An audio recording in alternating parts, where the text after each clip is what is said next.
Hoy nos metemos a fondo con un enfoque bastante, bueno, rompedor para el entrenamiento de fuerza.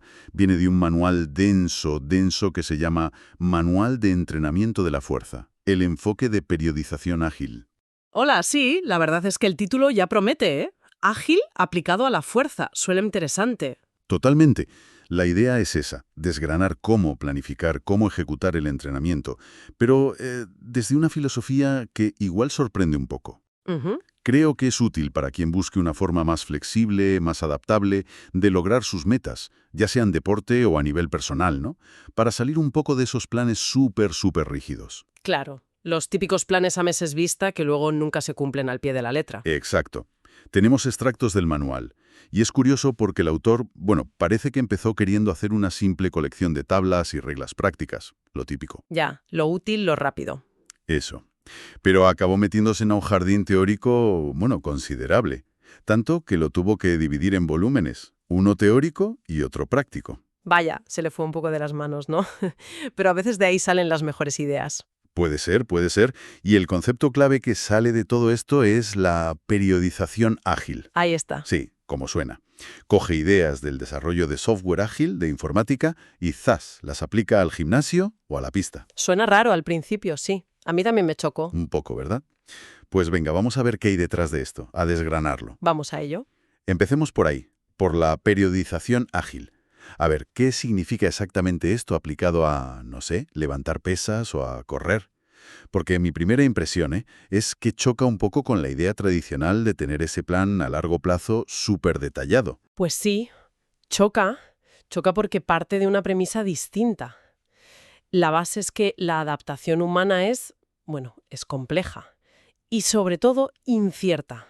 Ya, No somos máquinas, no somos circuitos que responden siempre igual.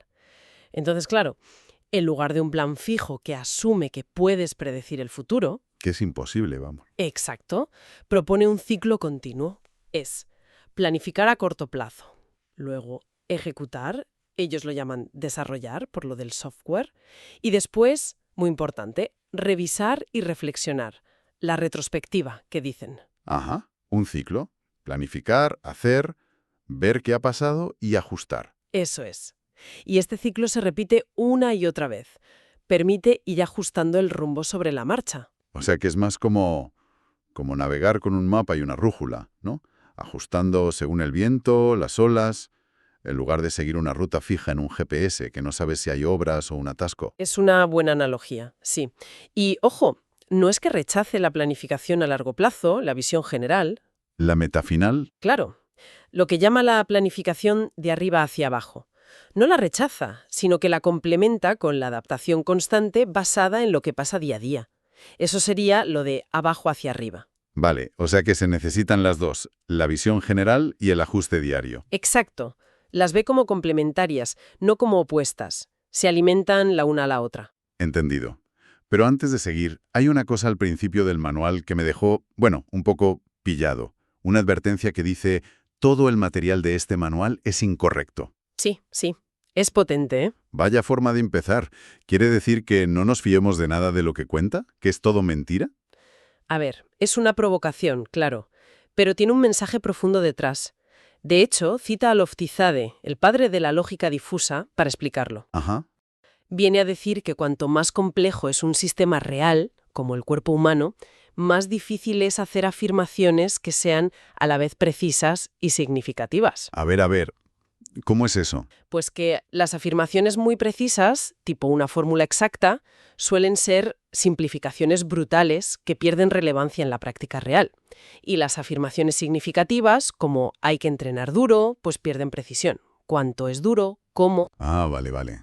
O sea, la eterna lucha entre la teoría perfecta y la práctica. Bueno, la práctica real, ¿no? Entre el laboratorio y el mundo de verdad. Exacto. Lo llama la diferencia entre el mundo pequeño, de los modelos, las tablas, los porcentajes ideales, El Excel perfecto. ese, y el mundo grande, que es la realidad, con su caos, la variabilidad de cada persona, los días buenos, los malos, el estrés, todo. Ya. Los modelos del manual, las tablas, las ecuaciones, son útiles, son mapas, como decías antes. Pero, y esto es clave, ningún mapa es el territorio. Me gusta eso. El mapa no es el territorio. Por eso defiende lo que llama un pluralismo integrador. Pluralismo integrador. Suena importante. ¿Qué significa eso en la práctica? Pues significa no casarse con un único modelo, con un único método, como si fuera la verdad absoluta, la única forma de hacer las cosas. Vale. Es más bien usar diferentes herramientas, quizás porcentajes para planificar la semana, pero luego usar tus sensaciones, el RPE, para ajustar la sesión del día. O si tienes tecnología, usar la velocidad de la barra. Usar varias cosas a la vez. Claro, entendiendo que cada herramienta te da una pieza del puzzle y que algunas son mejoras para unas cosas y otras para otras, pero ninguna es la respuesta perfecta para todo. Se trata de ser pragmático, de usar lo que funcione en cada momento. Vale, lo pillo. Y eso me lleva a otro punto que critica el manual, el cientificismo, y propone a cambio un enfoque fenomenológico. Esto ya suena súper filosófico. ¿Podemos bajarlo a tierra? Pone el ejemplo de un powerlifter y un futbolista haciendo press de banca. Sí, es un ejemplo muy bueno para entenderlo.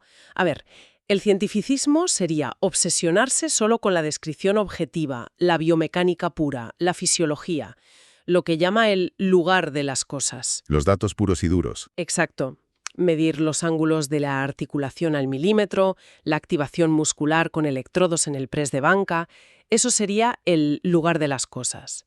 La fenomenología, en cambio, se centra en la experiencia, en cómo se vive esa acción y, sobre todo, qué te permite hacer. Es el foro para la acción. Entiendo. Para el powerlifter, el foro para la acción del press de banca es claro. Levantar el máximo peso posible siguiendo unas reglas. Ese es su para qué. Ajá.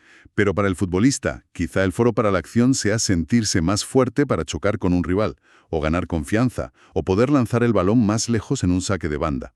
El mismo ejercicio, pero la experiencia y la utilidad son totalmente distintas. Precisamente. O piensa en un corredor de 1500 metros. Saber su VO2 max, el dato puro, el lugar de las cosas, bueno, es un dato, pero no te dice directamente qué tienes que entrenar mañana. ¿Claro? En cambio, observar que se ahoga en la última vuelta o que pierde el ritmo siempre en el mismo punto, eso es fenomenología, es la experiencia vivida de la carrera. Y eso sí te da una pista clara para actuar. Te abre un foro para la acción. Oye, quizás necesita trabajar la resistencia a la fatiga específica de ese momento final. Ya veo. Critica esas relaciones causa-efecto demasiado simples, ¿no? Lo de si subes el VO2 max, bajas la marca sí o sí. Exacto. Porque la realidad es más compleja. Y menciona las cualidades de fuerza de Dan John, como la fuerza anaconda o la fuerza blindada. Que no son categorías científicas clásicas, desde luego. Para nada, son categorías fenomenológicas.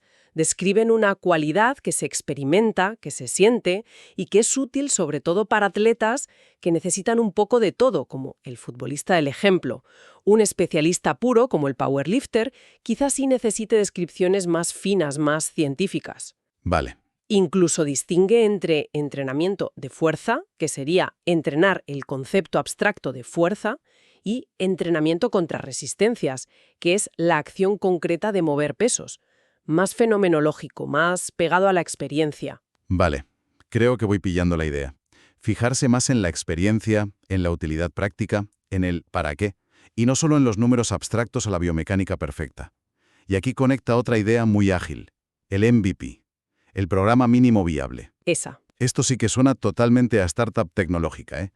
Aplicar eso a un programa de entrenamiento. ¿Cómo va? Principio, un programa súper complejo, súper detallado para los próximos 6 meses, basándote en un montón de suposiciones. Que luego la mitad fallan. Claro, pues en vez de eso, empiezas con lo mínimo indispensable, lo justo para empezar a trabajar las cualidades importantes que has identificado para esa persona o equipo. Un programa sencillo. Sencillo, fácil de implementar, robusto, pero que te permite empezar a rodar. Y lo más importante, te permite empezar a aprender, a recoger información real. O sea que el objetivo principal del primer programa, del MVP, no es ser perfecto ni superoptimizado. Es empezar a ver cómo responde la persona, ¿no? Como lanzar la versión beta de una app para ver qué usan los usuarios y qué falla. Tal cual. Es eso. Su propósito es ser robusto ante esa incertidumbre inicial que siempre hay y servir como un vehículo para descubrir qué funciona de verdad para esa persona en ese contexto. El manual da un ejemplo muy simple para un powerlifter. Oye, asegúrate de que haces sentadilla, press banca y peso muerto con una estructura básica. No te vuelvas loco al principio con 1000 ejercicios accesorios o progresiones súper complicadas. Ya habrá tiempo para eso. Claro, ya añadirás complejidad cuando sepas de verdad qué necesitas, basándote en lo que has visto. Esto encaja perfectamente con otra pregunta que plantea el manual. ¿Es mejor buscar un plan óptimo o uno robusto? Porque siempre estamos oyendo hablar del plan óptimo, el programa perfecto. Sí, es la palabra mágica, ¿verdad? Óptimo. Pero el manual argumenta, y yo creo que con mucha razón, que en un entorno incierto, y el entrenamiento como la vida lo ves, lo óptimo suele ser muy frágil. Frágil.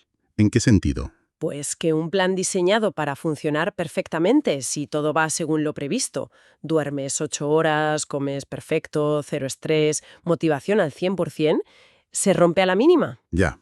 Una mala noche, un problema en el trabajo, te pones malo Exacto. y adiós, plan óptimo. Se va todo al traste porque estaba diseñado para unas condiciones ideales que casi nunca se dan. Tiene todo el sentido.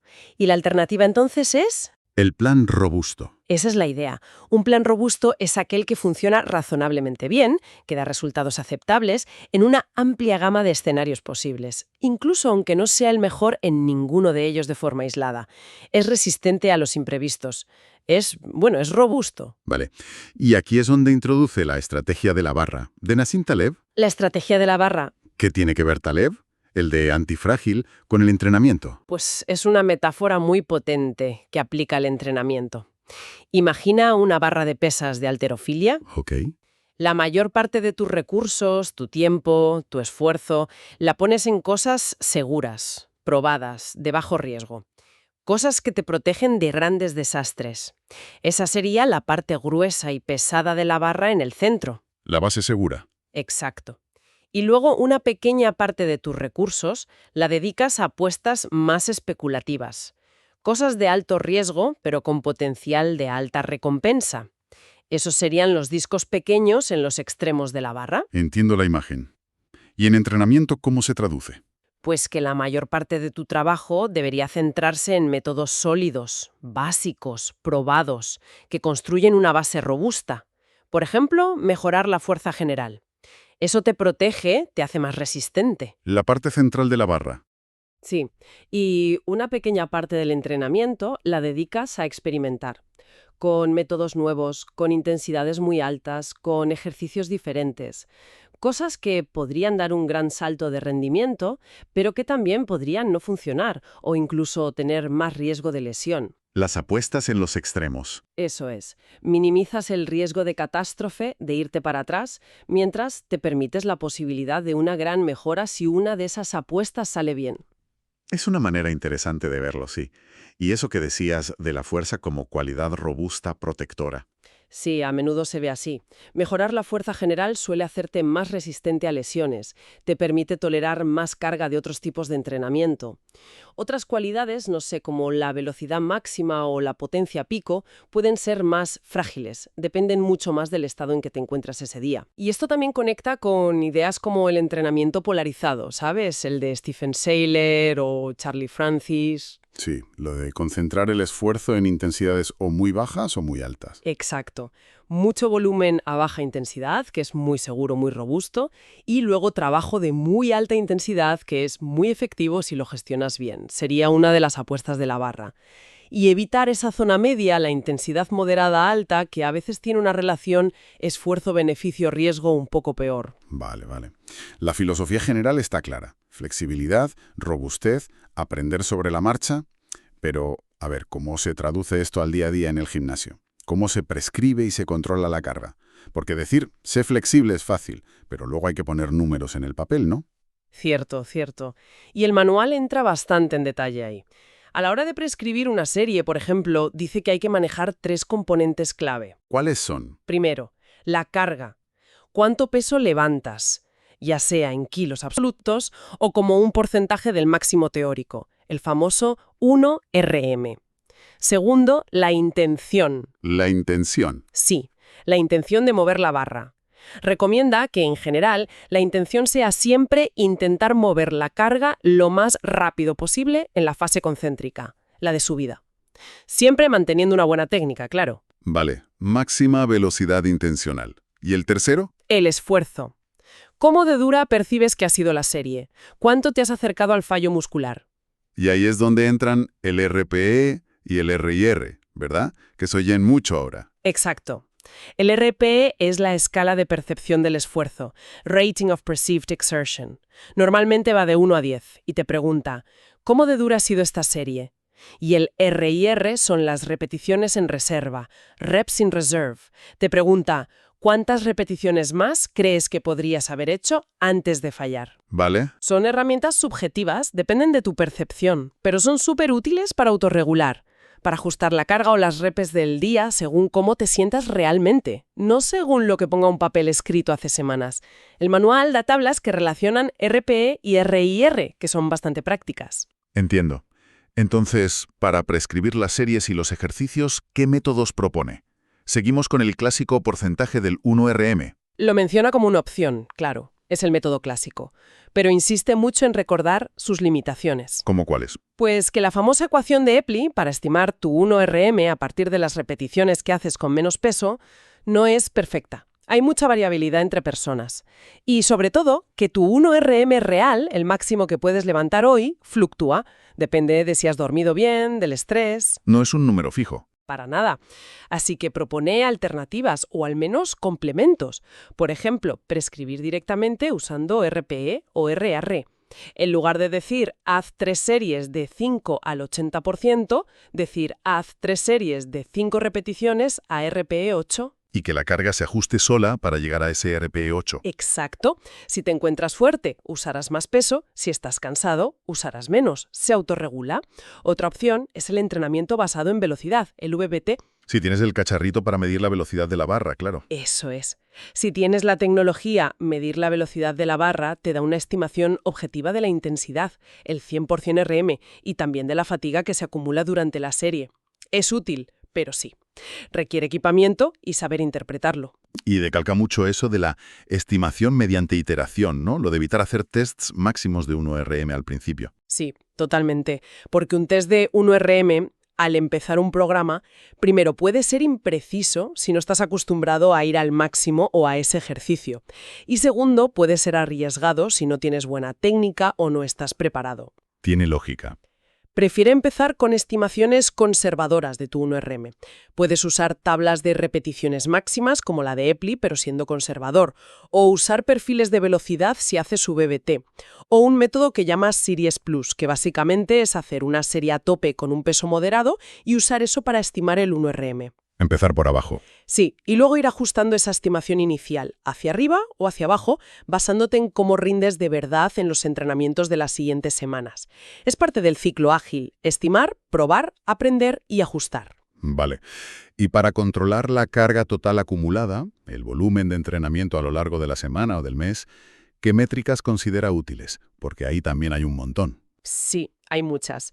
Menciona varias, desde las más clásicas, como el NL, el número total de levantamientos en los ejercicios principales. Contar las repes, básicamente. Sí. O el tonelaje, que es multiplicar series por repeticiones por la carga usada. Es un clásico también. Ya.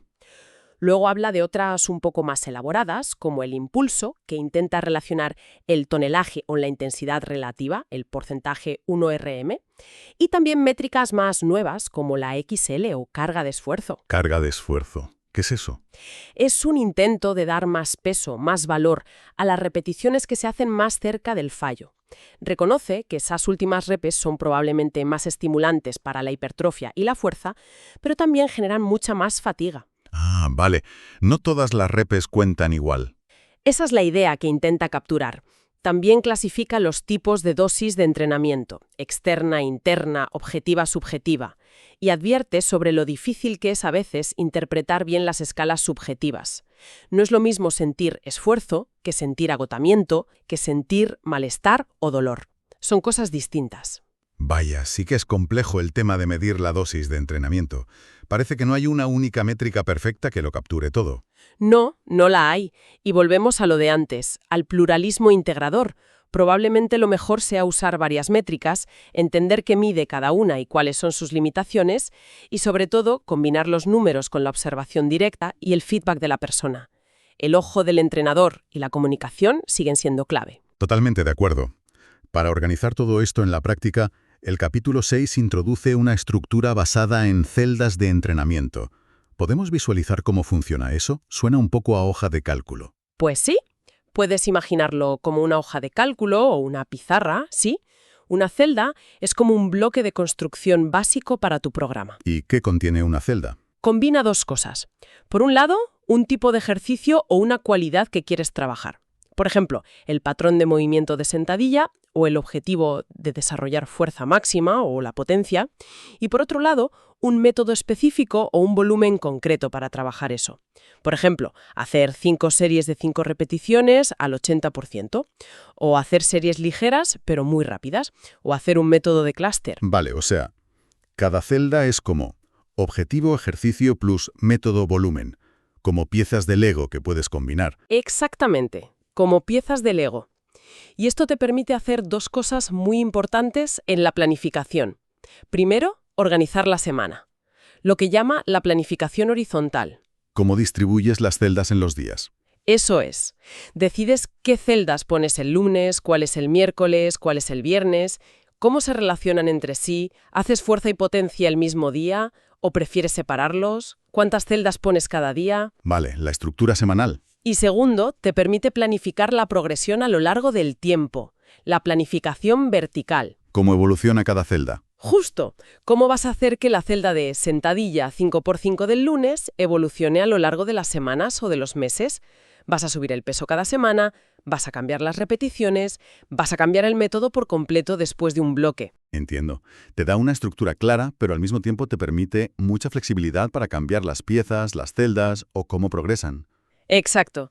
Permite introducir variación, pero de forma controlada y estructurada. Habla de usar combinatorias, ¿sabes?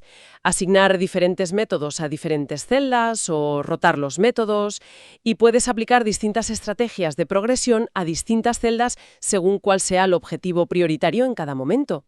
¿Pone ejemplos de estrategias de progresión? Sí, menciona varias. Por ejemplo, las ondas de Dan Baker, que alternan semanas de más volumen con semanas de más intensidad. O un método llamado Perch Drop, donde vas bajando el porcentaje de carga semana a semana, pero vas subiendo las repeticiones que haces. Son formas de organizar la progresión vertical de una celda. Muy práctico.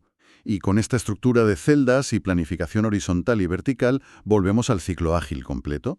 ¿Cómo encaja aquí la última fase, la de revisión y retrospectiva? ¿Cuándo y cómo se hacen los ajustes al plan? Pues esta es la parte crucial, la que cierra el bucle y permite que el sistema aprenda y mejore.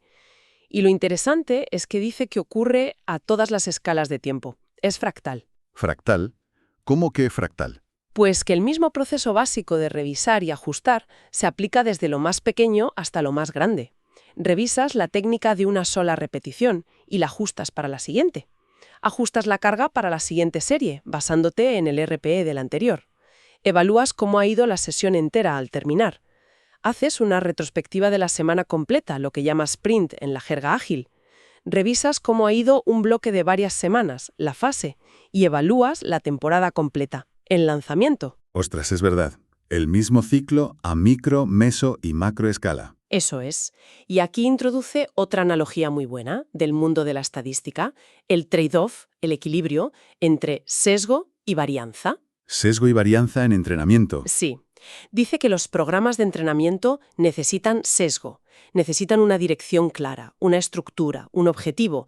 No puedes cambiar todo todos los días. Eso sería demasiado varianza, demasiado caos. Claro, necesitas un plan base. Pero tampoco puedes tener un plan totalmente rígido, cero varianza, porque entonces no te adaptas a la realidad.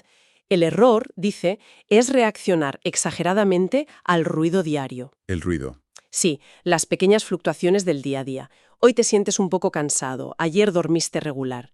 Si cambias drásticamente el plan por cada pequeña sensación, probablemente te desvíes del objetivo a largo plazo. Es como sobrereaccionar al ruido estadístico. Entiendo. Hay que filtrar un poco.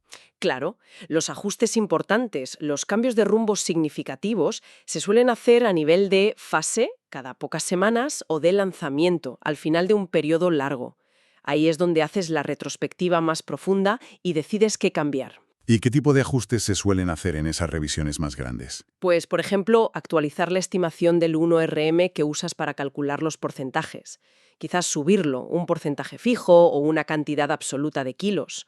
O usar métodos como las series plus para reestimarlo de forma más objetiva sin necesidad de hacer un test máximo cada vez. Vale, ajustar la carga base. Sí, también variar los ejercicios, quizás rotar variantes de sentadilla cada fase para dar un estímulo nuevo o trabajar puntos débiles, o cambiar los esquemas de series y repeticiones, pasar de un bloque de 5x5 a uno de 3x8, por ejemplo. Introducir novedad. Exacto. O incluso usar protocolos específicos de autorregulación más frecuentes, como el DAPRE, Daily Autoregulatory Progressive Resistance Exercise, que ajusta la carga de la sesión de mañana basándose en cuántas repeticiones hiciste hoy en la última serie. Eso suena muy reactivo. Lo es. Y aunque lo menciona, también advierte del peligro de la sobreautorregulación.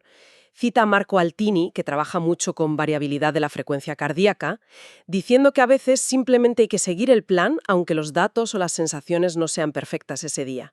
Encontrar el equilibrio. Ya.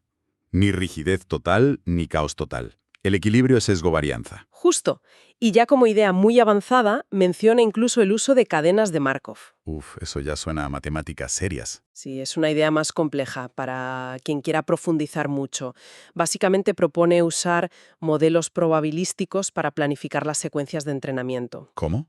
Pues en lugar de decir lunes toca A, miércoles toca B, viernes toca C, de forma fija, podrías decir hay un 70% de probabilidad de que el lunes toque A, un 20% de que toque B y un 10% de que toque C. Ostras. ¿Y eso para qué? Permite mantener una estructura general deseada, quieres que A sea lo más frecuente, pero introduce una aleatoriedad controlada, una variabilidad planificada. Es otra forma de aplicar la estrategia de la barra, una estructura base robusta, pero con elementos de opcionalidad o variabilidad incorporados. Pero sí, reconoce que es un concepto avanzado. Madre mía, da para mucho este enfoque. Bien, creo que tenemos una buena panorámica. Si tuviéramos que resumir mucho, este enfoque ágil aplicado al entrenamiento de fuerza va de... Bueno, de aceptar que no podemos controlarlo todo, ¿no? Aceptar la incertidumbre. Totalmente. Usar los modelos, las tablas, los números, como guías útiles, pero sin idolatrarlos, sin pensar que son la verdad absoluta. El mapa no es el territorio. Valorar también la experiencia práctica, lo subjetivo, la fenomenología, el qué siento y el para qué sirve. Eso es. Buscar planes robustos que aguanten los golpes de la vida real, en lugar de perseguir un óptimo teórico que es frágil. Y sobre todo, basarse en esos ciclos cortos de planificar, hacer, revisar, aprender y adaptar continuamente, como un proceso de descubrimiento. Exacto.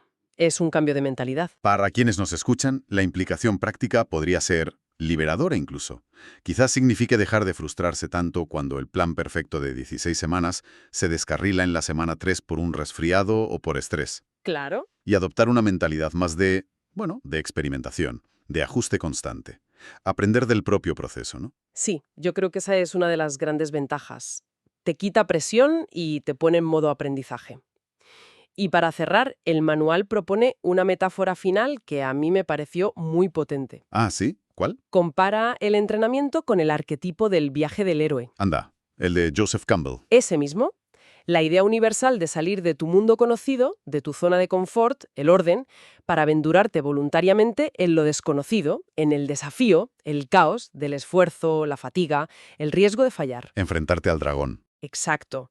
Enfrentarte a ello, superarlo y volver transformado, trayendo algo valioso. La adaptación, la fuerza, la resiliencia, el conocimiento, de vuelta a tu mundo, al orden. Qué bueno. Ver cada entrenamiento o cada bloque como un pequeño viaje del héroe. Esa es la idea. Y esto nos deja una pregunta final, para darle una vuelta, ¿no? Para reflexionar. A ver. ¿Cómo cambiaría la forma en que afrontamos el entrenamiento si lo viéramos no solo como series, repeticiones y kilos en una app o una libreta, sino como este viaje recurrente hacia la incomodidad, que en el fondo es lo que nos hace crecer. Uf, buena pregunta. ¿Estamos explorando lo suficiente en los límites de nuestra capacidad, en ese caos productivo donde ocurren las adaptaciones?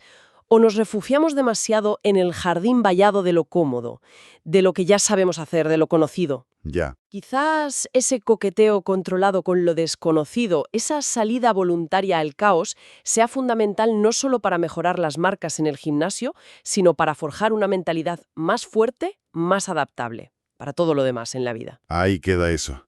Una reflexión potente para cerrar. Mucho que pensar sobre cómo entrenamos y por qué lo hacemos.